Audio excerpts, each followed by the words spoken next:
Ah, the Nintendo Entertainment System. It was the first console I ever owned. Even though we had a Super Nintendo at the time, it was more of the family console. I was extremely excited when I received it as a birthday gift from my older brother, with about 20 different games. I used to play it constantly on a big old wooden CRT television I had in my game room. Ah, those were some fun times. Today I'll be counting down my top 5 favorite games for the system. So let's get started. Just sit back, relax, and enjoy the show. What games do you think of when you think of Capcom?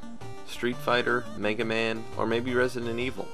When you think of Capcom, you most likely don't think of my number 5 game, and that is Chip 'n Dale Rescue Rangers. A side-scrolling platformer based on the TV series, this game is just plain fun, and it's even more fun when you play co-op. You can work together to get through each level, or just try and get each other killed by throwing wooden boxes at each other, which would stun the player for a couple seconds. Or if you're feeling really sinister, just pick up your partner and throw them into an enemy. Any way you choose to play it, this game is a blast, and that's why it comes in at my number 5 spot.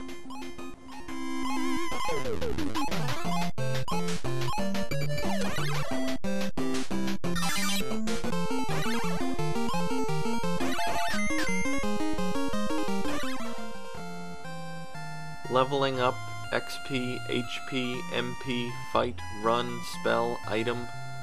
These are terms you most commonly hear used in the video game genre known as the RPG. Many people will say this next game was the template for every role-playing game that followed it. That game is Dragon Warrior, also known as Dragon Quest in Japan. This game does nothing unique or innovative by today's standards, but it's still a very enjoyable game to play, and due to its simplicity, it's a great starting point for gamers that are new to the genre. I've played through the game several times myself, and I always have fun doing so.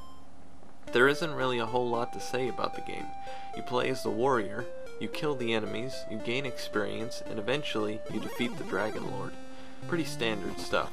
As simplistic as it may be, it's a really fun game to play, and that's why it comes in at number 4.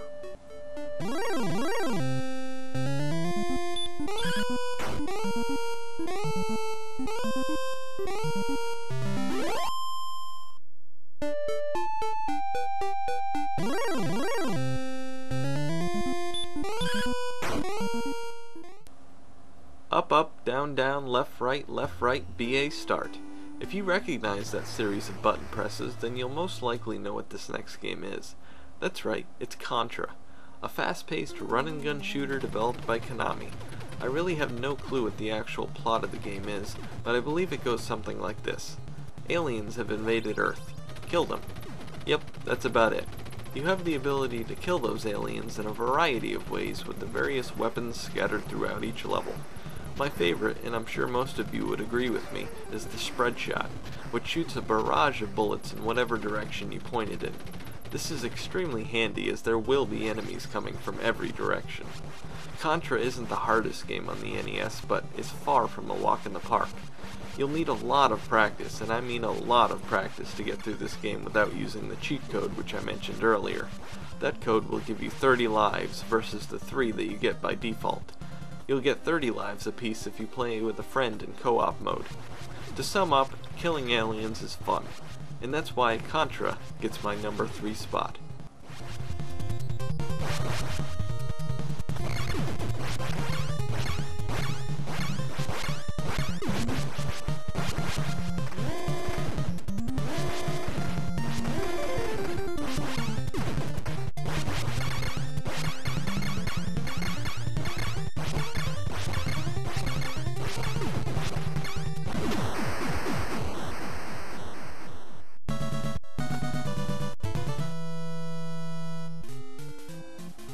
This next game is one of my most played games on the NES, and this is Renegade, an awesome beat-em-up game where you play as a guy named Mr. K, who is out to save his girlfriend.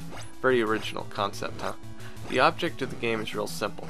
Beat up every guy on the screen, and then proceed to the next area. Simple, eh? At the end of each area, you fight a boss enemy, and once you beat him, Mr. K declares, "You ain't tough enough for me." This guy is so cool. The game has a few items you can pick up to help you fight. My favorite is this peace symbol that when used allows you to kick enemies clear off the screen. It's extremely entertaining to watch as the enemies go flying. One of my favorite instances in the game is when you're riding a bike trying to kick over all the enemy bikes. Such fun. Overall, this game is awesome and definitely worthy of my number 2 spot.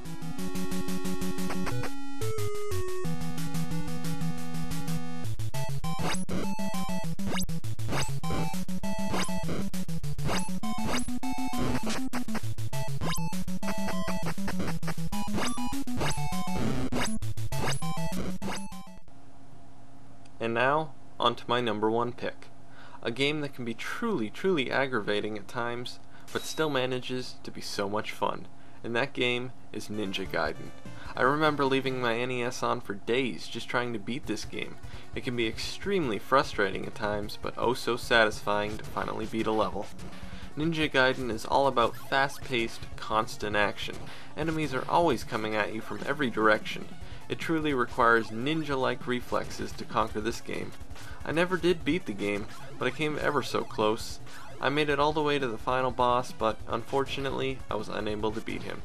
Regardless of this, I thoroughly enjoyed playing through this game, and that's why it comes in at my number 1 spot.